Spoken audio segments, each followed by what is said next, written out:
We have had a ton of LEC news to talk about already this offseason, or this offseason. I don't know. It's not even the offseason yet. We are still literally during the Swiss stage of Worlds. But today we have some news coming out of the LCS. This time it comes from LCS Eevee himself. You can see the tweet here. Dignitas have allowed top laner Licorice to explore options ahead of the LCS 2025 season. Now, obviously the wording here is interesting to note. They're allowing him to explore his options, which means they're going to be exploring their options. It doesn't necessarily mean that he's benched, but it means probably that he's likely to be benched and that they're likely going to be moving on in a different direction. And if he's obviously able to find another opportunity, maybe he'll move on, whatever. I don't know for sure. But we can see from the global contract database that Licorice is signed for one more year for Team Dignitas. So he signed till the end of 2025. So if he doesn't find a spot where he can move on, wherever, he's still going to be under contract with the team.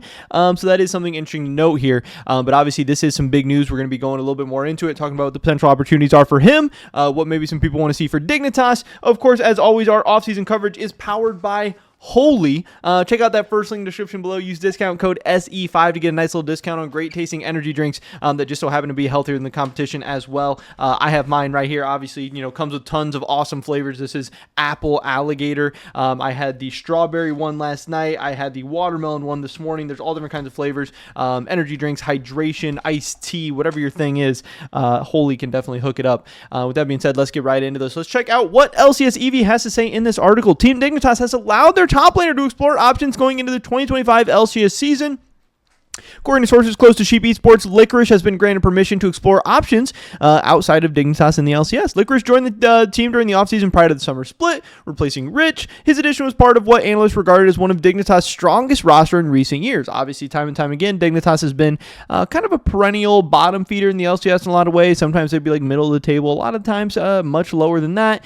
But they tried this offseason. They really got what was a pretty star-studded lineup. You can argue it's maybe a washed lineup, or maybe this lineup would have been sick 3 or 4 years ago, but they got some decent sized names at least. I think obviously I'm assuming that the price for a lot of these players had fallen significantly and salaries had lowered, and maybe it was easier to pick this up than ever before, but they decided to try, and obviously it didn't work out necessarily, I'm sure, how they expected, but hey, sometimes you have to, sometimes it's the thought that counts, I guess. Licorice's availability suggests Dignitas may be looking to rebuild its roster. Sheep Esports reported earlier this offseason that Sven, Dignitas' previous AD carry, was going to be joining Cloud9 for the 2025 season. So that leaves another hole in their roster.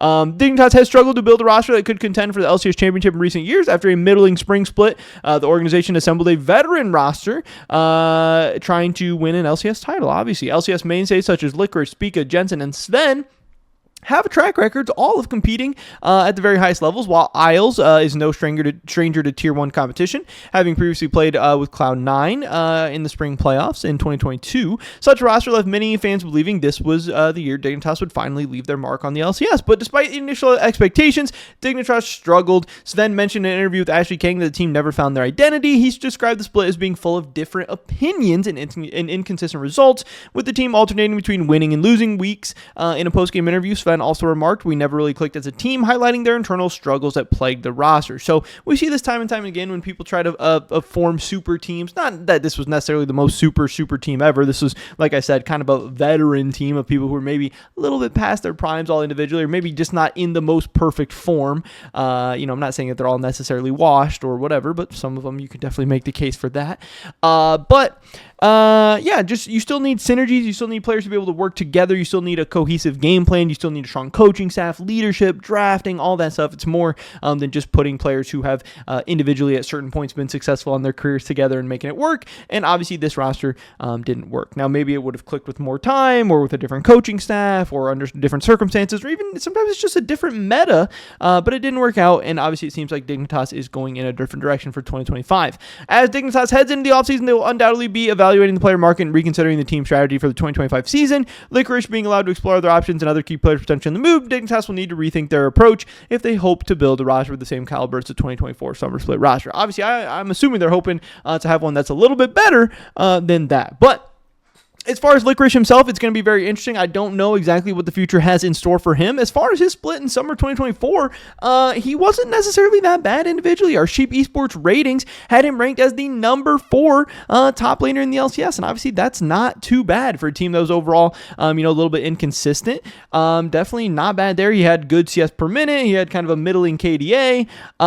He had middling kind of stats across the board. Middling gold per minute, middling damage per minute, middling deaths, middling kills, middling assists. I'm not saying Licorice was like this amazing player or as good as he's ever been. Obviously, we've seen him at his best, being one of the best, maybe the best top laner in the entire LCS, one of the best players in the whole league. He wasn't that, but again, after taking a split off, kind of bouncing back, trying to shake some rust off, I think things could have gone much worse for Licorice, and I do think he could be serviceable, if not even pretty good for a team in 2025. But obviously, the questions are going to be, where is he going to end up? Where is he going to land? If we start to take a look at the rosters for next season, some of them are obviously going to be filled up. We do know that 100 Thieves, hey, they're probably likely going to be bringing Sniper back. I don't know that for sure, but that seems like a pretty safe bet to me. Obviously, we have Cloud9, who LCS Wooloo has already said, or LEC Wooloo on this channel. I was thinking about LCS EV. LEC Wooloo has already said on this channel that it's really, really likely that Thanatos is going to be their top laner for next year. Dignitas, obviously, that's a team replacing him. FlyQuest, Whippo, doing pretty good right now. Seems like things are going well. They're playing well at Worlds. Team Liquid has Impact. Shopify Rebellion, we already reported that Fudge is likely going to be headed over there. You have NRG and Immortals, who are obviously reported to be removed from the league or not making it back or whatever. If we go to the global contract database, we can see some of the other potential options, and it doesn't look too great. Obviously, one potential option would maybe be the team that Riot still has yet to pick, like the guest slot team that's going to be selected or whatever. I don't know. It looks like it might be tough for Licorice, and he might even end up having to take another split off. Who knows? Maybe we'll see him in the summer split. Maybe a nice opportunity will pop up. Maybe he'll play for the new team. I don't know. That's all just kind of speculation, but it does seem like, since there's not as many LCS spots than ever before, and a lot of these teams already have top laners in place, or very likely top laners locked up for next season, it could definitely be some bad news for Licorice, and that could be tough to see. As far as Dignitas and what they're going to do, obviously there's people commenting, hey, we'd like to see Surdy. Adam has talked about wanting to come to NA soon. People are saying, hey, could we see Dig Adam? I don't know. There's going to be some different names swirling around, so that will definitely be interesting to see as well. But it seems like Licorice is not in their plans, at least for the spring split, at least starting off the bat. So that's interesting. We'll have to see how that goes, but still really cool, interesting, exciting news coming out from LCS EV today. The offseason is definitely heating up. One other random story we did get real quick from Sheep Esports that I want to report to you guys as well. This was the fact that head coach Rocco, I believe this is the head coach of FlyQuest's academy team or their second division team or whatever, is going to be set to join Movistar Koi in the Superliga. This is Koi's second division team as well. So that's some pretty exciting news. Obviously, a guy who I'm sure has done a decent amount with FlyQuest this year. FlyQuest has been a pretty successful organization now, getting a chance to go back to the ERLs. Pretty exciting stuff there. Kind of a random story. Wanted to get this out to you guys as well, because it's something that Sheep Esports had reported on. But that's pretty much it for this video today, guys. Again, definitely check out Holy. Use that discount code below, SE5, to get a nice little discount on great tasty energy drinks. Hopefully catch you guys in the next one. Until then, peace.